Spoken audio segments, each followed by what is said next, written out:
Vanessa and Sonia are here to discuss today's top stories. Morning. Lovely to have you both Morning. with us. Yeah, happy International Women's Day. Right back at you both, right back at you. Which, sadly, we're going into a story now, which on International Women's Day is a bit... Christian Horner. Vanessa, can you give us the latest? Because I think she's actually been suspended, hasn't she? Well, this is very interesting, isn't it? Because apparently the woman who brought the allegations and complaints against Christian Horner has now been suspended by Formula One, allegedly because they say she hasn't been honest. What I think is very interesting is that you now have Christian Horner saying, I think we should draw a line under this whole story.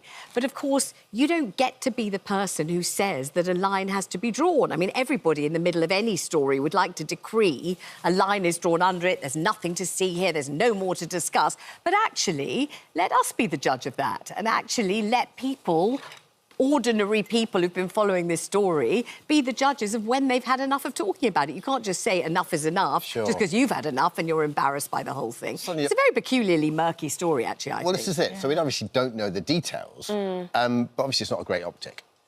It really isn't. And obviously Red Bull can't share every single detail with us because that would compromise both the woman who's complained, her privacy, as well as potentially Christian Horner's. But I think that they could have been more transparent. So, for example, they say that they ran this internal investigation and they got a KC in to do it, a very senior lawyer. We don't know who the lawyer was. That's quite unusual in the business world not to tell us that. And while we don't know the details of what happened here, and, you know, there were text messages that have emerged that don't look good for Christian Horner, shall we say. They look inappropriate, that it looks like he was sending women in the workplace inappropriate text messages.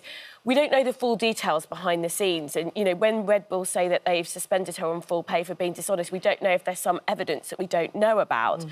But the problem is I think it really does send the wrong message because we know in countless other cases, women who make internal complaints about the behaviour of men, inappropriate behaviour in the workplace of men who are much more senior than them, they can get treated terribly. And it's about the power dynamic in the workplace. And my concern is not having the facts, we don't know exactly what's gone on, but reading the parameters of this story, knowing what we do about big businesses.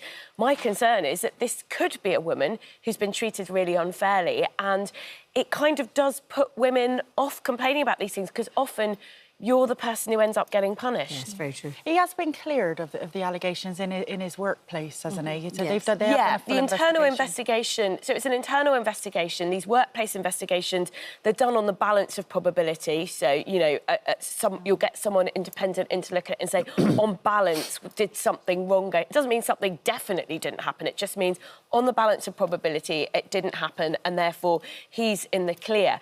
But that's very different. You can't automatically jump from that. It's like, you know, if you've got somebody on trial for rape and they're found not guilty, it doesn't mean that the person who was accusing them was lying. It just means there wasn't the evidence to convict somebody. So it's a really tricky issue, I think. And in the middle of it's old Jerry, poor thing. And as a woman, my support goes to Jerry. I feel terribly sorry for her, you know, because nobody wants their private life picked over by the entire world in this incredibly public way. I really, really do feel sorry for her. And I think anybody who condemns her for standing by her man is probably, you know, hastily leaping to judgment and probably shouldn't. You know, she's trying to keep her family together and good for her. Yeah, we hope she's OK. Yeah, I hope she's all right, absolutely. All our support. Let's move on to a health story. Doctors to track patient step counts. The doctors are going to use the NHS app to monitor patient step counts and offer therapy as part of the government's plans to tackle unhealthy lifestyles. Victoria Atkins, the health sec, said that data collected by smartphones will help prevent serious illnesses, with the NHS app becoming the front door to prevention.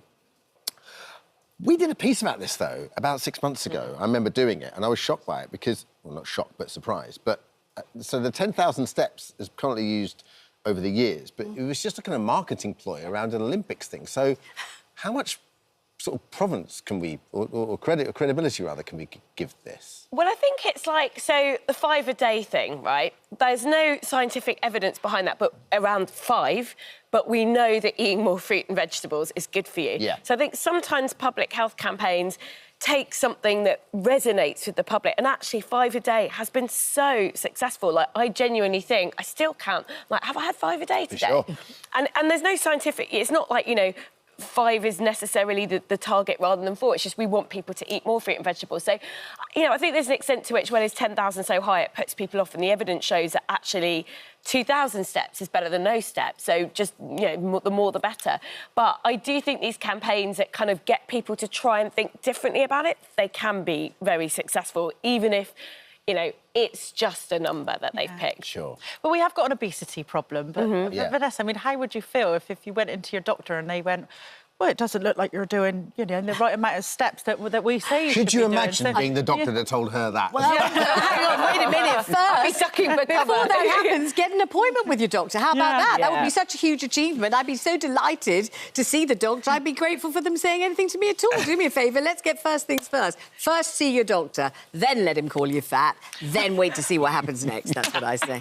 Enjoyable appointment for all. Exciting. An appointment to view the appointment, I'd say. do you think it's a good idea, then? What, to speak out to your patients when you get to the doctor's surgery? Well, so letting your doctor see how many step counts that you've done a day. Come on.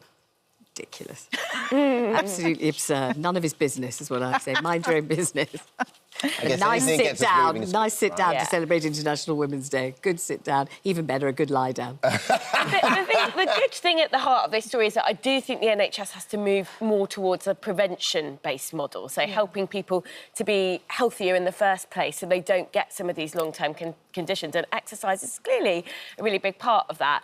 But I sort of agree with Vanessa on what you were saying about appointments.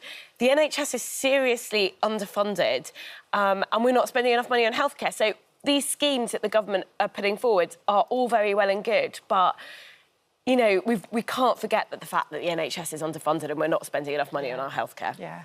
Our next story, big congratulations to Rupert Murdoch, because he's now engaged. At age 92, he's engaged again to Anne Leslie Smith. Where's the energy? No, I do. Oh, no, he's not. No, he's not. That was his last. That was his last enamorado. You've got to keep up, Josie. This is a totally different person. That was a few engagements ago. I'm so sorry, Rupert Murdoch. No, I'm so sorry. Who's he engaged to? It's Daria Zukova, isn't it? Right. It's the former mother-in-law of Mr. Abramovich. To be fair, Josie became engaged to Anne Leslie Smith in March last year. So All I can say It is lasted 2 weeks, I think. Well, he's my boss. And I wish him all the love and luck in the world. And I mean, I really do think, I'm not just saying this because he's my boss, actually. I've just got that tightrope and watching you. Absolutely, no. How terrific to have the gusto and the va-va-voom and the inclination to fall in love at this age and to cement it with marriage. Absolutely marvellous. And long may he reign and continue to do so. But I mean, you know, wouldn't you like the Lord to bless all of us with the desire and the energy to pursue true love at the age of 92? I certainly would. I think it'd be great. He's been married 4 times, so will this be his 5th engagement, then? Who's counting? Well, vulgar to count these things. However many times, I just think good luck to him. And obviously, this lady's a cultivated lady. She's a very beautiful lady. She's obviously a highly well-travelled lady. Yeah, she's an academic. She's a really fascinating person. I think, he must be good at falling in love. Well, he's obviously very romantic, and I think that's terrific. And I really do. I commend it. It's absolutely marvellous, isn't it? Well, congratulations. Yes. Quite the energy surprised me. I mean, 92, you go. It's great. Hey, should we just... No, do you know what? Let's do it. Let's do it. Let's get married. I think it's great. And he gets some really beautiful women as well. Yes, beautiful, clever, dynamic, interesting. How does that happen? I mean, it's a mystery.